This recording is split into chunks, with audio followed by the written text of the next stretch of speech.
என்ன நீங்கள் ஜெபம் பண்ணி அனுப்பிடுங்கன்னதெல்லாம். நான் சொன்னேன் இல்லை, மறுநாள் காலையில் போய் எழும்பி உட்காந்து பேசிகிட்டு இருப்பாங்க. இதுவரை கர்த்தர் அவைகளை நடத்திட்டு இருக்க விதம். அப்போ அந்த தாயார் வந்து அவங்கள்ட்ட ஒருத்தங்க ஜெபம் பண்ண வந்தாங்க ஒரு நாள். அப்போ என்னட்ட அவங்க ஜெபம் பண்ணுறதுல ஏமா நீ ஆஸ்பத்திரி போண்டான், ஆண்டவருக்கு பூரா சுகத்தை தந்துட்டாரு. அப்போ நான் ஜெபம் பண்ணேன். எனக்கு ஜெபம் பண்ணும்போது இந்த தாயாருக்கு விசுவாசம் ஆண்டவர் விடுதலை கொடுத்தாச்சு. ஆனால் உண்மையிலே விடுதலை ஆகிட்டு. ஆனால் அந்த நோயாளி இருக்கிறாங்க இல்லையா, நான் அவங்களுக்கு அடுத்து ஜெபம் பண்ணேன். அப்போ அவங்கள்ட்ட நான் கேட்க எப்படி இருக்குது, ஒரு சின்ன மாற்றம் இருக்குது. அப்போ உங்கள் இது என்ன, சாயங்காலம் உடனே ஆஸ்பத்திரி போயிடணும் பாஸ்டர், அதனால நான் தானே நீங்கள் போங்க.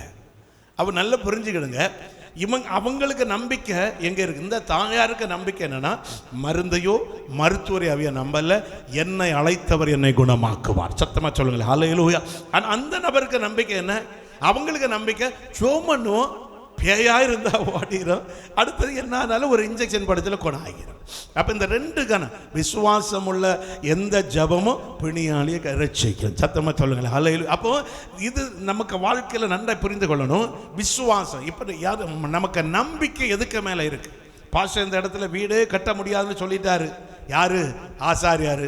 ஸ்தானத்தை பார்த்தா ரொம்ப மோசமான இடம். அப்போ என்ன செய்வோம், ஜெபம் பண்ணுவோம். முதல் நாள் நம்ம ஜெபம் பண்ணி எப்படி வீட்டு வேலையை தொடங்கிடுவோம். ஒரு ஸ்டெப் அழகாக நடந்துடும். உடனே விசுவாசத்தோட ஆசாரியர் சொன்னார், அவர் சொன்னார், இவர் சொன்னார், வேலை நடக்காது, வாஸ்துக்காரர் சொன்னார், எங்கள் பாஸ்டர் இருந்தார், ஜெபம் பண்ணார், கர்த்தர் நடத்திட்டாரு. அடுத்தது கொஞ்சம் பைசா தாமதமாகும், அடுத்த வேலை கொஞ்சம் லேட்டாகும். உடனே அப்படியே இருக்கும். வேற பாஸ்டர்கிட்ட ஜெபம் பண்ண சொல்லுவோம், நடக்கும் பிரதர், நடக்கும் பிரதர், அவர் அப்படி தானே சொல்லுவார். அடுத்து இனி ஒரு ஆள்கிட்ட அவர்களுக்கு வேலையே அதுதான், அவனை வேற என்ன சொல்லுவார், நடக்கும் பிரதர், நடக்கும் பிரதர். உடனே இன்னும் ஒரு ஆளை கேட்டுப்பார், அங்கே கேட்கல அவன் சொல்லுவான், இதில் வீடு நிற்கவே நிற்காது. அன்னைக்கு மற்றவர் சொன்னார், உண்மையாக இருக்கலாமோ, நமக்கு நம்பிக்கை அங்கே போகும். அப்போ உடனே கொஞ்சம் பின்னால் ஒரு காரியத்தை செய், வேலை நடக்குதா இல்லையா பாபா, நம்ம அந்த நம்பிக்கையில் பின்னால் ஒன்று வச்சுட்டோன்னு வைங்களேன், அதோட முடிஞ்சு, முழு விசுவாசமும் அதோட முடிஞ்சு. சத்தமாக சொல்லுங்களேன் ஹல்லேலூயா. அப்போ ஒரு காரியத்தை நம்ம ஆண்டவர் எச்சரித்த பிறகு அடுத்தது நமக்கு நம்பிக்கை எதுக்கு மேலே இருக்கு. இங்கே இந்த 100க்கு அதிபதியுடைய நம்பிக்கை மாலுமியையும் எஜமானனையும் அதிகமாய் நம்பினான். ஆண்டவருக்கு பிள்ளை சொல்லு ஆலோசனை அவனுக்கு ஒன்று பெரிதாக தெரியலை. சில பாஸ்டர் மாதிரி சில ஆலோசனை சொல்லுவாங்க, அதை கேட்கும்போது நமக்கு தோணும், என்னத்தடா இப்படி சொல்லிட்டு இருக்காங்க. கணவன் சமீபத்தில் இங்கே ஒரு இடத்துல, ஆமாம் நம்ம சபையில் ஒருத்தர் பயங்கரமான குடிப்பழக்கத்துக்கு அடிமையாக இருக்கார். அன்னைக்கு அவங்க தம்பி வந்து வீட்டில் நான் இருக்கேன், அன்னைக்கு ஒரு பாஸ்டர் வந்திருக்கார், வட்டத்திலேருந்து ஒரு பாஸ்டர் பேச வந்துருக்கார். அப்போ அவங்க தம்பி வந்து, பாஸ்டர் நமக்கு எப்படியும் இன்னைக்கு அத்தை நமக்கு இன்னைக்கு 2 நாள் இவருக்காக ஜெபம் பண்ணணும், கட்டாயம் கர்த்தர் மாற்றம் தருவார். நான் ஒன்று அவர்கிட்ட அப்படி சரி ஜெபம் பண்ணணும். இனி ஒரு பாஸ்டர் வந்துருந்தார், நான் சொன்னேன் ஒரு பாஸ்டர், அவர் பேசிகிட்டு இருக்கும்போது சொல்லார், ஜெபம் பண்ணுங்க, ஆனால் நான் ஒரு நம்பர் தரேன், குடி மறக்கக்கூடிய ஒரு இடம் இருக்குது, அங்கே கொண்டு கட்டி போட்டுருங்க, மாறிடும். அப்போ நல்லா புரிஞ்சு எடுக்கிறேன், ஜெபம் பண்ணுங்க, இனி ஒரு இடம் இருக்குது, அங்கே கொண்டு போட்டு ட்ரீட்மெண்ட் கொடுத்தா அது மாறிடும். இந்த 2 காரியம், ஒன்று ஜெபம் பண்ணுங்க, இனி ஆனால் அந்த கடைசியில் அங்கேயும் போய் பார்த்தாச்சு இல்லை. ஆனால் அதில் அறிந்து கொண்ட காரியம் என்னன்னா, ஜெபம் தேவனால் மாற்றத்தை உருவாக்க முடிஞ்சு. சத்தமாக சொல்லுங்களேன் ஹல்லேலூயா. அப்போ சிலர் நமக்கு விசுவாசத்தை கெடுத்து போடத்தக்கதா இப்படி சிலர், நமக்கு என்ன நம்பிக்கை என்னன்னா, அவர் சொன்ன விதம் எப்படி சொன்னார் தெரியுமா, அவர் சொன்னது இதெல்லாம் ட்ரீட்மெண்ட்டில் தான் மாறும், இதெல்லாம் சும்மா நம்ம ஜெபம் கொண்டு கொடுக்கின்ற இடத்துல கொடுத்துருங்க, அங்கே கொண்டு விட்டுருங்க. ஆனால் இதே போல தான் அவருக்கு நம்பிக்கை என்னன்னா, இதை சரி பண்ணணும். இப்போ இந்த மைக் இருக்குது, இந்த மைக்கில் ஒரு ப்ராப்ளம் வந்துட்டு, இந்த மைக்கு ப்ராப்ளத்துக்கு நான் கொண்டு போய் சாதா பைக் ஒர்க் ஷாப்பில் கொண்டு கொடுத்து இதை சரி பண்ணி தாருங்கன்னா பார்க்க என்னதெல்லாம் இவன் ஒரு பைத்தியமாக இருப்பான் போல இருக்குன்னா என்ன சொல்லுவான். ஆனால் எனக்கு தெரியும், அவன் பைக் ஒர்க் ஷாப்புக்காரனாக இருந்தாலும் அவனுக்கு இந்த வேலைகள் தெரியும் உள்ளது எனக்கு தெரியும். சத்தமாக சொல்லுங்களேன் ஹல்லேலூயா. இதே போல் யோபு சொல்லும்போது சொல்லுகிறாரு, நான் விசுவாசிப்போர் இன்னார் என்று அறிவேன். சத்தமாக எல்லாரும் சொல்லுங்களேன் ஹல்லேலூயா. நமக்கு ஒன்று தெரியணும், நமக்கு நம்பிக்கை, என்னட்ட இப்படி எச்சரிக்கிறவர் என் ஆண்டவர், எனக்கிட்ட இப்படி சொல்லுகிறவர், அவருக்கு மேலே எனக்கு நம்பிக்கை இருக்கணும், எனக்கு இப்படி சொல்லுகிறவர் அவர். இன்றைக்கு இந்த வார்த்தை கேட்கிற தேவ ஜனமே, மீண்டும் நான் உங்களுக்கு சொல்லுகிறேன், வேதத்தை வாசிக்கிற நேரம் இந்த 100க்கு அதிபதியுடைய நம்பிக்கை, ஊழியக்காரனுடைய ஆலோசனை, பவுலுடைய ஆலோசனை அற்பமாக நினைத்தான். ஆனால் வசனம் சொல்லுது பாருங்க, அது அற்பமாக நினைத்து அவனுக்கு நம்பிக்கை கப்பல் எஜமானின் மீது மாலுமியின் மீது இருந்தது. ஆனால் நடந்த காரியம் வேதத்தில் நிறைய வசனம் என்று இருக்குது. 2 ராஜாக்களின் புஸ்தகம் 18வது அதிகாரம் 5வது வசனத்தை நீங்கள் படிச்சீங்கன்னா, 2 ராஜாக்கள் 18வது அதிகாரம் 5வது வசனம் சொல்லுது. எசேக்கியா ராஜாவை குறித்து சொல்லும்போது அங்க வேதம் சொல்லுது, அவனுக்கு போல அவனுக்கு முன்பும் அவனுக்கு பின்பும் ஆண்டவராகிய தேவன் மேல் நம்பிக்கை இருந்தவர்கள் ஒருவரும் இல்லை. கரங்களை தட்டி அப்படிப்பட்ட ஒரு நம்பிக்கையை ஆண்டவர் நமக்குள் தருவாராக. அப்படிப்பட்ட ஒரு ஆண்டவர் எவ்வளவு அழகா சாட்சியா சொல்ல இருப்பாருங்க. எசேக்கியா ராஜாவை போல, நேரமான வசனம், அவன் ராஜாவை போல இதுக்கு முன்னே அதுக்கு பிறகு இவ்வளவு ஆண்டவருக்கு மேல நம்பிக்கையா இருந்த. எடுத்துட்டீங்களா? எடுத்தா படிங்களா, அந்த வசனத்தை படிங்க. கர்த்தர் மேல் வைத்த நம்பிக்கையில அவனுக்கு பின்னும் அவனுக்கு முன்னும் இருந்த யூதாவின் ராஜாக்களில் எல்லாம் போது அவனை போல வருவனும் இருந்தில்லை. சத்தமா சொல்லுங்கள் ஹல்லேலூயா. இனி இதுலேயும் நிறைய நம்பி இருக்கவனுக்கு ஆண்டவர் என்னெல்லாம் செய்வார். நிறைய வசனம் இருக்கு. அதே போல 2 நாளாகமம் 32வது அதிகாரம் 8வது வசனத்தில் நீங்க படிக்கீங்கன்னா அதை வீடுகளில் போய் படிங்க. 2 நாளாகமம் 32:8 எசேக்கியா ராஜா கர்த்தர் மேல நம்பிக்கை வச்சிருந்ததுனால அவருக்கு விரோதமாய் வந்த சத்துருக்களுக்கு முன்பாய் கர்த்தர் அவனை உயர்த்தினார். சத்தமா சொல்லுங்கள் ஹல்லேலூயா. சங்கீதத்தில் நீங்க வேதத்தை வசனத்தை படிங்க. சங்கீதம் 21வது சங்கீதம் 7வது வசனத்தை படிங்க. 21வது சங்கீதத்தில் 7வது வசனத்தில் சங்கீதக்காரன் என்ன சொல்கிறார் பாருங்க. 21வது சங்கீதம் 7வது வசனத்தை வாசிங்க. ராஜா கர்த்தர் மேல் நம்பிக்கையா இருந்தார். ராஜா கர்த்தர் மேல் நம்பிக்கையா இருக்கிறார். உன்னதமானுடைய தயவினால் அசைக்கப்படாதிருப்பார். கரங்களை தட்டி ஆண்டவரை மகிமைப்படுத்து. ஆமென்.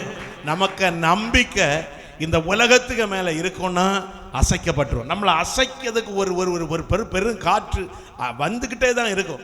ஆனால் அங்கே சங்கீதக்காரன் சொல்கிறார், ராஜா கர்த்தர் மேல நம்பிக்கையாக இருக்கிறாரு, நிச்சயமாய் அவர் அசைக்கப்படுவதே இல்லை. சத்தமாக சொல்லுங்கள் ஹல்லேலூயா. இன்னும் நிறைய வசனங்கள் இருக்கு பாருங்க. சொல்ல நிறைய அந்த வசனங்களை வாசிக்கும் போது இந்த நாட்களில் நம்ம நம்பிக்கை எப்படிப்பட்டது. ஒரு வசனத்தை மட்டும் படிங்க. எரேமியாவின் தீர்க்க தரிசன புஸ்தகம் 17வது அதிகாரம். எரேமியா 17வது அதிகாரம் 5வது வசனத்தை மட்டும் படிங்களேன். மனுஷன் மேல் நம்பிக்கை வைத்து மாம்சமானதை தன் புயபலமாக்கி கொண்டு கர்த்தரை விட்டு விலகுகிற இருதயமுள்ள மனுஷன் சபிக்கப்பட்டவன் என்று கர்த்தர் சொல்லுகிறார். எல்லாரும் சத்தமா சொல்லுங்கள் ஹல்லேலூயா. ஆண்டவர் சொல்லுகிறார் பாருங்க, மனுஷன் மேல் நம்பிக்கை வைத்து, ஆண்டவரை அறிஞ்சவன், ஆண்டவரை ஏற்றுக்கொண்டவன், ஆண்டவருக்கு பிள்ளை, விசுவாசியாய் ஊழியக்காரராய் யாரா இருந்தாலும் மனுஷர்களுக்கு மேல நம்பிக்கை வைத்து மாம்சமானதை தன் புயமலமாக்கி கொண்டு கர்த்தரை விட்டு பிறகு இருதயம் உள்ளவன் ஆண்டவர் சொல்ல சபிக்கப்பட்டவன். இன்னைக்கு நமக்கு வாழ்க்கை எப்படி இருக்கு? ஆண்டவரை ஆராதிக்கிறோம், ஆண்டவருக்கு மேல நம்பிக்கையா இருக்கிறோம், எல்லாம் செய்கிறோம்.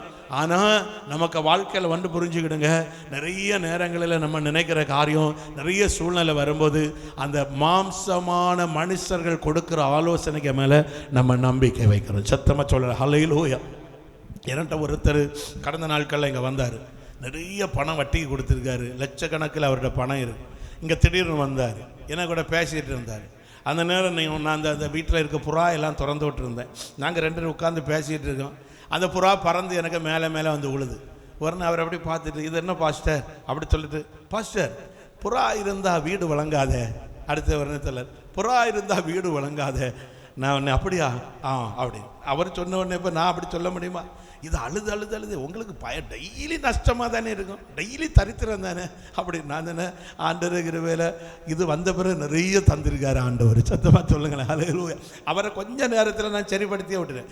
இது வந்ததுலேருந்து எனக்கு ஒரு புல்லட்டு கூட கிடச்சிது, இது வந்ததுலேருந்து எனக்கு பணம் கிடச்சி, இது வந்ததுலேருந்து கிடைச்சிட. அப்போ வெள்ளை புறா வளர்த்துனா அப்படி இருக்குமோ அப்படின்னு கேட்டுட்டு போகிறார்.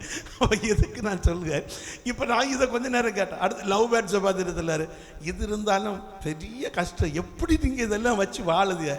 நான் பார்த்தீங்கன்னா இதெல்லாம் வந்த பிறகு எனக்கு ஒரே செழிப்பு. அடுத்து அதில் எனக்கு அந்த மணிக்கொடியை பார்த்துருந்தாரு. இது கொட்டுன்னு கொட்டும். நான் ஒரு நாள் அதுக்கு கீழே பணம் எடுத்து பார்த்ததில்லை. இது கொட்டுன்னு நான் இது வந்த பிறகு தான் தாரித்திரியம் வந்துட்டு.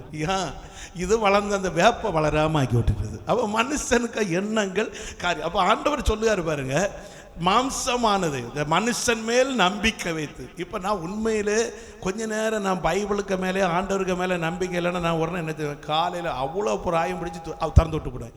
ஓடிடு, நீ வந்ததுலேருந்து எனக்கு பிரச்சனை தான், அவ்வளோ லவ் பேட்ஸுன்னு திறந்து விடுவேன். இந்த மணிக்கொடியை துண்டாக வெட்டி வீடு முழுக்க கொண்டு நட்டு வச்சு போடுவேன். எதுக்கு? இது ஆசீர்வாதம் வருமானம் பெருகட்டுன்னு. அப்போ மனுஷன் நம்ம ஆண்டவரை நம்பின நம்மகிட்ட பிசாசு சொல்லுவான், இதுதான் உனக்கு பிரச்சனை, இதுதான் உனக்கு குழப்பம், இதுதான் இல்லை. மாம்சமானவனுக்கு மேலே புயபலத்தின் மேலே நம்பிக்கை அல்ல, என்னுடைய நம்பிக்கை கர்த்தர் ஒருவர். எத்தனை பேர் சொல்லுகிற கரங்களை தட்டி நம்ம அவரை நம்பினவர்களை அவர் கைவிடுவதில்லை, அவரை நம்பினவர்களை அவர் வெட்கப்படுத்துவதில்லை, அவரை நம்பினவர்களை அவர் ஒரு நாள். அப்போ இந்த இடத்துல பவுலுக்கு நிலைமை நினைச்சு பாருங்க. அவருக்கு நிலைமை எப்படி இருந்திருக்கும்? இவன் மாலுமியையும் கப்பல் எஜமானியையும் நம்பி பவுலை சாதாரணமாக நினைக்கான். ஆனால் பவுல் அதான் தேவ மனுஷன். அவர் அந்த இடத்துல தன்னை ஸ்தோத்திரம் பண்ணி தேற்றிக்கிட்டார். சத்தமாக சொல்லுங்களேன். அடுத்த வசனம் சொல்லுது பாருங்க. அடுத்த வசனத்தை நீங்கள் படிச்சீங்கன்னா 12வது வசனம், அடுத்து என்ன சூழ்நிலைக்குள்ள பவுல் வாராரு.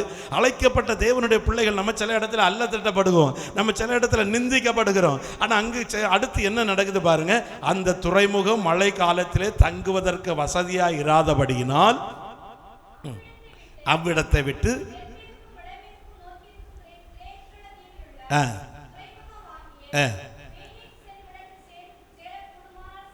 சேரக்கூடுமானால் சேர்ந்து மழை காலத்தில் தங்கும்படி அநேக பேர் ஆலோசனை சொன்னார். சத்தமா சொல்லுங்களேன். ஹல்லேலூயா. பவுல் சொல்லுகாரு, இருக்க இடத்துல இருந்துருங்க. இது இப்ப கப்பலுக்கும் உள்ளே இருக்க பொருளுக்கு மட்டும் இல்லை, நமக்கு உயிருக்கும் சேதம். ஆனா அங்க அந்த நேரம் அங்க இருக்கவங்க சொல்லுவாங்க, இது மழைக்காலம், இங்க தங்க முடியாது, பையன் இங்க இருந்து வேற இடத்துக்கு போயிருவோம். அநேக பேர் ஆலோசனை சொல்லுகிறாங்க. அநேக பேர் இப்போ ஏற்கனவே கப்பலுக்கு அங்கே இருக்க 100 அதிபதி கப்பல் ஓட்டுகிற மாலுமிக்க மேலே எஜமான கப்பல் எஜமான மேலே நம்பிக்கை. இதுக்கு கூட ஒரு கூட்டம் ஜன அவனுக்கு நம்பிக்கை உண்டாக்க சொல்லுவாங்க. இங்கே வேண்டாம், பவுல் தனிமையா நின்று சொல்லுகாரு. ஆண்டவர் சொல்லுகாரு அழிவு வரப்போகுது, ஆண்டவர் சொல்லுகாரு கேடு வரப்போகுது. இவ எல்லாம் ஒரு கூட்டம் ஒன்று சேர்ந்துக்கிட்டு சொல்லுது, ஒன்றும் வராது, நீ விடு, அடுத்த துறைமுகத்துக்கு போவோம். புரிஞ்சுக்கிடுங்க. கர்த்தருக்காக வைராக்கியத்தோடு நிற்கிறது ஒரு மனிதனா இருந்தாலும் வாக்குத்தத்தத்தின்படி நிற்கிறவனை கர்த்தர் வெட்கப்படுத்த மாட்டாரு. ஒரு கூட்டம் உனக்கு விரோதமாக எழும்பினாலும் கர்த்தர் உன் பட்சத்தில் இருப்பாரு. கர்த்தர் உனக்கு சொன்னது அவர் நிறைவேற்றுவார். அவர் உன்னோடு கூட. எத்தனை பேர் சொல்றாங்க ஹல்லேலூயா. தாராபுரத்தில் ஊழியம் செய்கிற நம்முடைய அந்த பாஸ்டர் இன்னைக்கு காலையில் என்கிட்ட ஃபோன் பண்ணி அழுதுட்டு போல பேசுகிறாரு. பாஸ்டர், ஒரு நேரம் சாப்பாட்டுக்கு கூட நிலைமை கஷ்டமாக இருக்குது. எனக்கு நான் அதை கேட்கும்போது வேதனையாக இருக்குது. நான் அதுக்குள்ள காரியங்களை செய்யுங்க, நாங்கள் ஜோம் பண்ணுங்கன்னு சொன்னேன், நாங்கள் அதுக்குள்ள காரியத்தை நாங்கள் செய்கிறோன்னு சொன்னேன்.